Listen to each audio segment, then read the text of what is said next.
Certa vez, um adolescente com cara de pai de família viciado em arrumar confusão decide destruir um bairro inteiro só por conta de uma discussão boba de colégio. Na cabeça dele, era tudo muito simples. Ele só precisava acelerar o máximo que podia e torcer para a vitória vir antes da derrota. Mas o seu plano obviamente dá errado e isso nos traz até a trama de hoje. Então se acomoda aí na poltrona, no sofá ou na cama, porque hoje é dia de Velozes e Furiosos Desafio em Tóquio.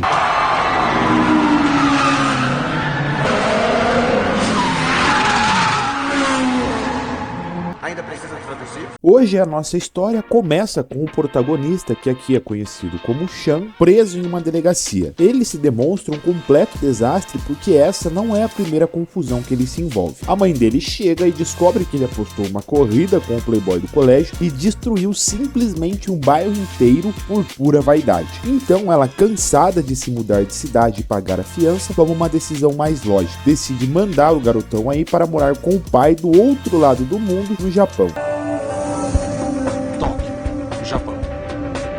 E agora, já em terras japonesas, a gente consegue perceber que a relação entre o Chan e o pai não é tão boa assim, porque o pai dele simplesmente não apareceu no aeroporto para buscar o próprio filho. Depois de conhecer um pouco o centro de Tóquio, o Chan finalmente chega ao seu novo bairro e bate na porta do seu pai. E aí nós descobrimos o verdadeiro motivo por que ele não conseguiu ir até o aeroporto para buscar o Chan. Eu sou tarado no sexo.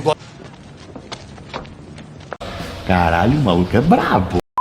Bom, depois desse lindo momento em família e dessa recepção calorosa, o Chan finalmente conhece a sua nova residência e o pai dele estabelece algumas regras que ele vai ter que seguir para continuar morando com ele. Regras? Regras. Você vai para a escola e volta para cá em seguida. E não quero ver nem ouvir falar que você esteve perto de um carro. Que viagem é essa, véi? Dito isso, o Chan vai para o seu quarto e se prepara para dormir, porque no dia seguinte ele já começa na nova escola no Japão. E como de praxe, o nosso protagonista acorda atrasado e vê que o seu trem para a escola sai às 7 da manhã. Então agora é a hora de ele se aventurar mais um pouco pelo centro de Tóquio até que ele consiga chegar na escola. Bom, chegando ao seu destino, antes mesmo de conversar com a professora e entrar na sala, o Chan já bate o olho na causadora de uma das maiores desgraças e decepções desse filme. E além disso, o Chan não consegue entender uma única palavra do que a sua professora fala, que aliás é uma das poucas pessoas que fala japonês nesse filme, apesar dele ser ambientado em Tóquio. Eu não entendi o que ele falou.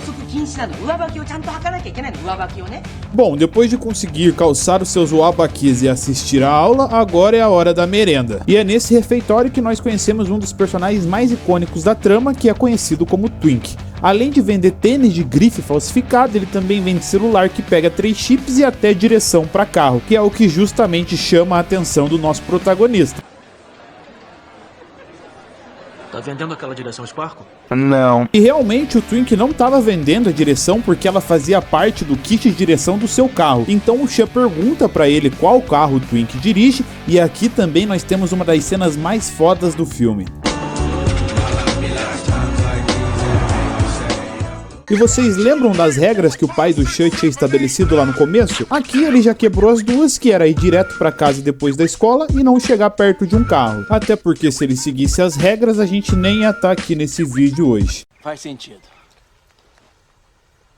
Faz muito sentido. Então o Twink leva o Chan literalmente para conhecer o submundo de Tóquio. Eles chegam em uma garagem subterrânea cheia de carros modificados e mulheres para lá e para cá, e adivinha só quem chega nessa garagem? O nosso protagonista bate o olho direto nela novamente, a mesma menina que ele já tinha visto no colégio, que eu comentei com vocês que é uma das principais precursoras da desgraça e tristeza que acontece nesse filme.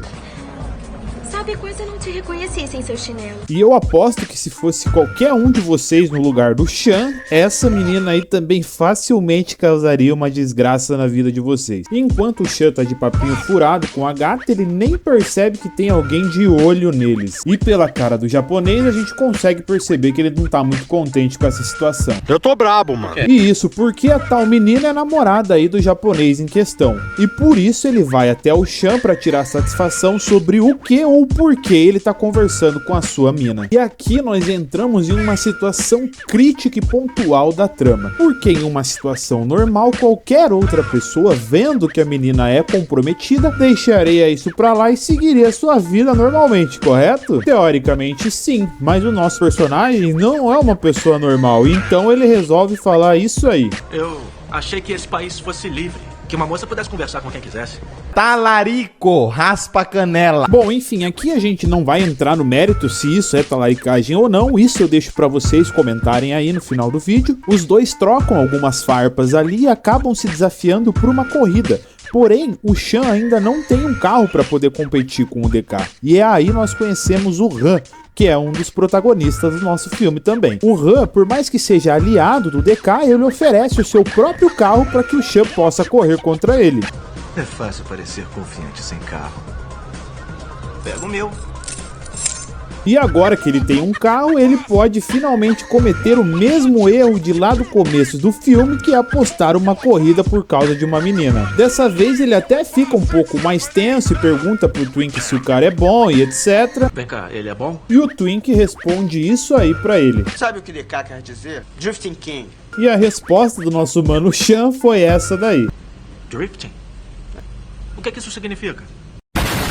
E na moral, galera, aqui não tem como a gente defender o Sean, porque além de ser a segunda vez que ele tá correndo por conta de uma menina comprometida, ele não sabe o que significa drifting, ele tá com um carro emprestado e vai correr contra um cara que tem um apelido de simplesmente Drifting King. Não, nada a ver, irmão. E antes da corrida, o Twink até passa algumas dicas rápidas ali pro Sean sobre drift e avisa ele que o trabalho do Han é caro, que o carro não custa barato e enfim. Aí, cara, o trabalho do Han não é barato. E aí o Sean descobre da pior forma possível que as corridas no Japão funcionam de uma forma totalmente diferente das dos Estados Unidos.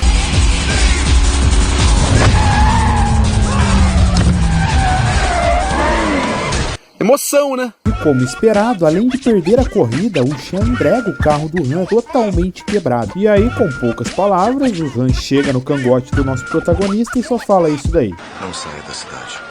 Rapaz, o Moreno tá ignorante. E para finalizar a noite com chave de ouro, o Sean chega em casa e seu pai está acordado no seu aguardo. Ele tenta justificar a demora, mas o pai dele não cai nesse papinho e os dois têm uma DR super pesada. Enfim, agora já no outro dia, o Sean volta pro colégio e o assunto mais comentado é óbvio que é a sua derrota pro DK na noite passada. E no final do dia, assim que o Sean sai do colégio, quem tava ali na frente no seu aguardo...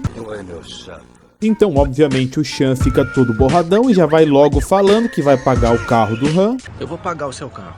Aham, sei. E agora, com essa dívida gigantesca por ter destruído o carro, o Sean vira uma espécie de garoto de recados do Han. E logo no primeiro serviço, o Sean fica encarregado de cobrar um cara que devia uma grana pro Han. Mas não é qualquer cara, se liga aí só no tamanho da criança. Bom, no fim das contas dá tudo certo, o Sean consegue cobrar o grandão aí, o Han recebe a sua grana e os dois partem para sua próxima missão. Mas a verdade é que o Han não tá nem aí pra grana, ele tá atrás de bons funcionários para poder trabalhar para ele. E justamente por considerar o Sean um cara honesto e ele não ter fugido da cidade, o Han aceita ensinar drift para ele. Então eles chegam no escritório do DK e a gente consegue perceber uma tensão nos negócios entre o DK e o Han. Seu carregamento atrasou. Desde quando se preocupa tanto com detalhes? Quando chega o carregamento, Han? E enquanto isso, do lado de fora, o nosso protagonista, que não consegue ficar 5 minutos sem entrar em alguma confusão, continua cobiçando a namorada de um gangster da Yakuza. Sou tarado no sexo. Bom, e avançando um pouco na nossa história, no mesmo dia o Han já leva o Sean pro QG da rapaziada, e mesmo o Sean tendo feito um único serviço como forma de pagamento pelo carro que ele havia destruído, o Han presenteia o nosso protagonista com um Mitsubishi Lancer novinho em folha.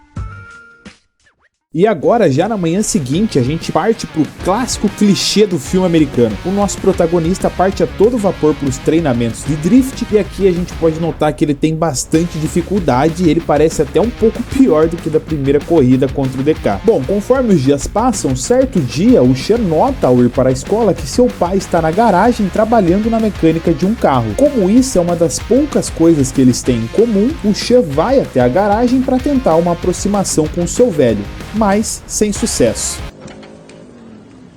Você vai se atrasar. Caralho, eu sou um merda, meu irmão. E enquanto isso, ele continua firme nos treinamentos de drift. E aqui nessa altura da nossa trama, a gente já consegue ver uma grande evolução ali na pilotagem do nosso protagonista. Então o Sean decide abandonar de vez a casa do seu pai e morar junto com o Han. E assim ele poderia se dedicar 100% ao drift, ao seu corre e não ter ninguém ali enchendo o seu saco. E o resultado disso vem rápido. Logo na próxima cena a gente consegue ver o Sean ganhando uma corrida do Marimbondo, que é o braço direito do nosso mano Takashi vulgo DK. Porém, como o nosso protagonista não consegue ficar 5 minutos sem arrumar confusão, ele decide chamar a namorada do DK para fazer drift junto com ele depois da aula. Vinhamos aqui quando éramos crianças. E é claro que isso não dá nem um pouco certo, a conta já chega logo na manhã do dia seguinte, o DK chega no local de treinamento onde o Sean tá e simplesmente quebra ele na porrada.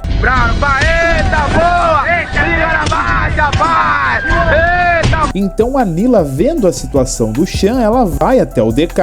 Hoje em dia é difícil encontrar A intenção de terminar tudo com ele. Obviamente rola aquela DR sincera, mas ela consegue dar um pé na bunda do DK e se manda direto pros braços do nosso protagonista Sean. Enquanto isso, as coisas pro nosso mano DK só pioram, porque logo depois de tomar um pé na bunda da sua namorada, nós conhecemos o seu tio, que é o chefe supremo da Yakuza. Ele faz uma visita surpresa pro DK e revela que o Han está desviando dinheiro da operação deles. E depois de ser bombardeado com tanta notícia ruim, o DK perde a cabeça e sai loucamente atrás do Han em busca de vingança. Então ele chega na oficina onde o Han tá e não quer nem saber de conversa, já parte direto pra agressão. E depois disso ele já saca logo a quadrada e aponta direto pra cara do Han. Então o Twink, percebendo que a situação ficou feia, causa uma distração para que o Han e o Sean tenham tempo para fugir do DK e seus capangas. E aqui começa uma perseguição insana que infelizmente ocasiona a morte do Han, que na minha opinião é um dos personagens mais irados desse filme.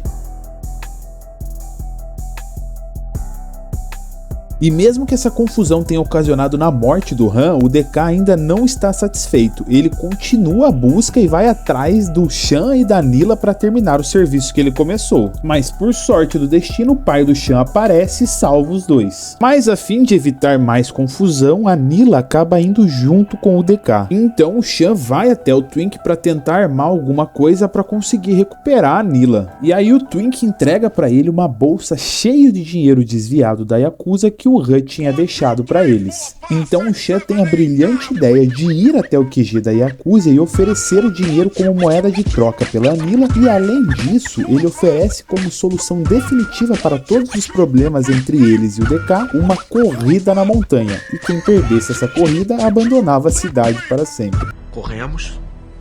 E o perdedor sai da cidade para sempre. E a partir disso, o Sean e a sua equipe começam os preparativos daquele carro que o pai dele estava consertando lá no começo do filme.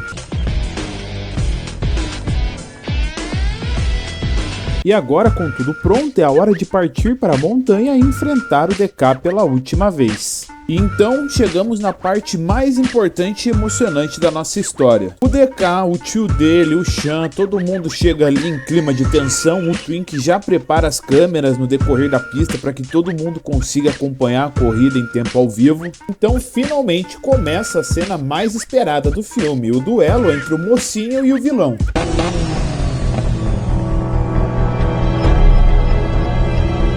Então é dada a largada e a corrida começa. A gente até tem algumas cenas de tensão ali no meio, mas obviamente que tem que permanecer a lógica e o nosso protagonista consegue vencer o DK. Em uma tentativa de trapacear contra o nosso mano Sean, ele joga o carro pra cima dele e acaba perdendo o controle e despenca a ladeira abaixo.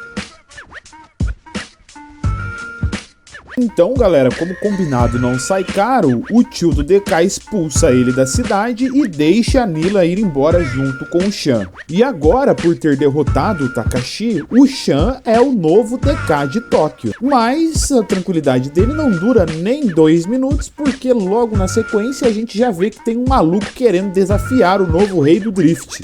Esse cara aí quer correr com o novo DK. desgraça! Oi, meu chapa.